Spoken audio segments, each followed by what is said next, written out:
कहा जाता है बिहार के लोग सिद्धि नहीं, बिहार के लोग चीट होते हैं। और इसी वजह से डॉक्टर, इंजीनियरिंग, यूपीएससी, स्पोर्ट्स, हर एक फील्ड में बिहारियों ने डोमिनेट कर रखा है। पर जब बात बिहार एक राज्य की होती है तब ये देश का सबसे पिछड़ा राज्य बन जाता है। भरा है लेकिन आज तक कुछ नहीं हुआ। करते हैं प्रॉब्लम ग्रास रूट लेवल पे क्या है कोई बात नहीं करता है। आखिरकार बिहार के टुवर्ड्स इतना स्टीरियोटाइप क्यों है, इतना हेट क्यों है? अभी बिहार में इलेक्शंस आ रही है और दोनों तरफ से बड़े बड़े वादे किए जा रहे हैं, पर ग्राउंड लेवल पे क्या इम्प्लीमेंट हुआ? कुछ भी नहीं हो गया। 9 साल में हम लोग वोट दे दे के सलाह के सबको जिताए हाँ। और कोई कुछ नहीं। ये कहानी हर साल की। पॉलिटिशियंस इलेक्ट होके आएंगे, 4-5 साल पूरा बेनिफिट उठाएंगे और जब इलेक्शंस की पारी आएंगी तब बड़े बड़े दावे करना शुरू करेंगे। और इसमें दोष पॉलिटिशियंस का नहीं है, दोष आपका है, बिहार की जनता का। और ये प्रॉब्लम सिर्फ बिहार का नहीं है, देश के हर एक राज्य का है। और इसीलिए यह वीडियो देश के हर एक सिटीजन को देखना चाहिए ताकि उनको समझे कि आज देश भर में हो क्या रहा है। तो बिना किसी देरी के शुरू करते हैं आज का वीडियो। जल्दी काम नहीं मिलता, ना राशन मिलता है ना कुछ है। सुबह 5 बजे 6 बजे से आते हैं या 10 बजे तक रहता है, किसी दिन काम मिलता है किसी दिन नहीं मिलता। कोई एनजीओ कोई फॉरेनर आ जाए तभी हेल्प होता है। भारत सरकार नहीं आपका कुछ करती है। इसी कंडीशन में ऐसे नाव से उतरते हैं, अपना बोझा सर पर उठाते हैं और ऐसे करके फिर पटना सिटी के अंदर जाते हैं, सरकारी मंडियों में अपना वो। घर कहाँ गया तुम्हारा? बोल दो बोल दो।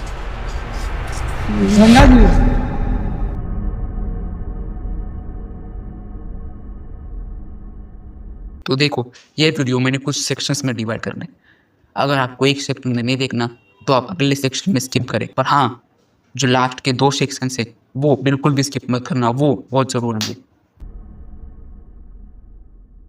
तो देखो, बिहार में मेनली 2 गठबंधन है। एक है इंडिया अलायंस जिसमें है बीजेपी, नीतीश कुमार, जेडीयू और चिराग पासवान की एलजेपी, और दूसरी तरफ है इंडिया अलायंस यानी कि महागठबंधन। इसमें है कांग्रेस और तेजस्वी यादव की आरजेडी।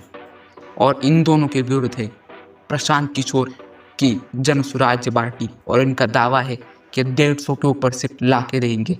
और ये कह रहे हैं कि जात पात से ऊपर बढ़कर एक प्रोग्रेसिव पॉलिटिक्स होना चाहिए।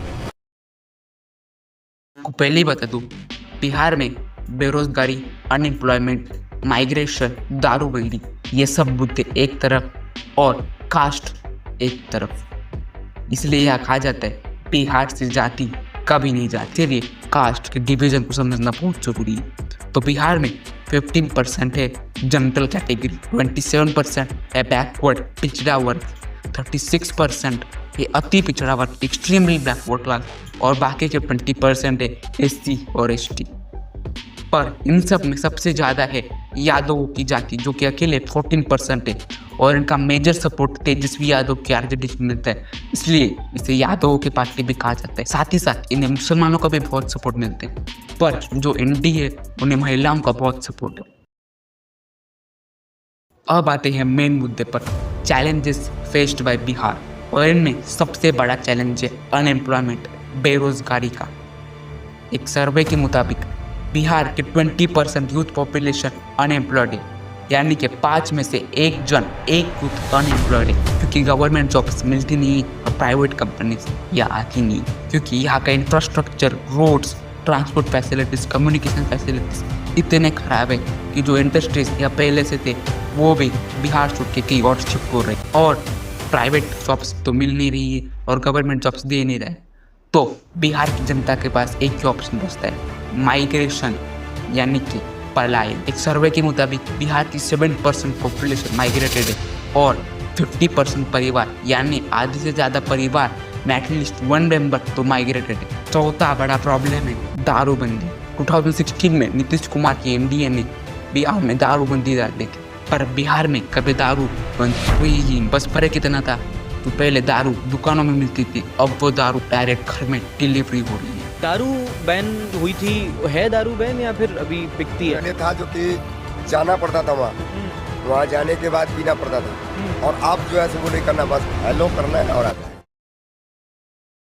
अभी बिहार में इलेक्शंस आ गई है और अभी नीतीश कुमार के एनडीए ने महिलाओं को 10-10 हज़ार देना शुरू किया। अभी जब इतनी सालों तक इनकी बिहार में सत्ता थी तब इन्हें महिलाएं याद नहीं है, तब इन्हें बिहार के बेरोजगार याद नहीं है, तब इन्हें बिहार की जनता याद नहीं है, और अब ये बड़े बड़े वादे कर रहे हैं। और इसीलिए अब फैसला बिहार की जनता के पास है।